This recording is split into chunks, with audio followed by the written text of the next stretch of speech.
অনেক পুরানো একটা ওড়নাতে ব্লক প্রিন্ট করে নতুন করার চেষ্টা। বাই বাই 2024 সাল। 2024 সাল অনেকের জন্য খুবই লাকি সাল ছিল, অনেকের জন্য আসলে কষ্টের সাল ছিল। যাই হোক, 2024 সাল নিয়ে আফসোস করে কোনো লাভ নাই। 2025 সালে আমরা নিজেকে কিভাবে প্রেজেন্ট করব, নিজের স্বপ্নগুলো পূর্ণ করব, নিজে কিভাবে এগিয়ে যাব, প্রথম থেকেই যদি জানুয়ারি মাস থেকেই যদি আমরা একটা প্ল্যান করে সেই প্ল্যান অনুযায়ী আগাতে থাকি, ইনশাল্লাহ 2024 সালের 31শে ডিসেম্বর আমরা হাসি মুখে 2025 সালকে বিদায় দিতে পারবো। যে আমরা বলতে পারবো যে 2025 সাল ছিল আমার লাইফের বেস্ট সাল।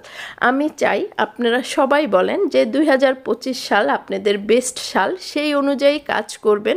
যে কোনো কাজে যদি লেগে থাকেন, পরিশ্রম করেন, অবশ্যই আপনারা সেই কাজ দিয়ে সফলতা পাবেন। এবং আমি এটা মনে প্রাণে বিশ্বাস করি, আফসোস নয়। সামনের দিনে কিভাবে নিজেকে আরও এগিয়ে নিয়ে যাব, জাস্ট এটার চেষ্টা করবেন। 2025 সাল আপনাদের একদম প্রথম থেকেই গুছানো থাক, সুন্দরভাবে এগিয়ে যান।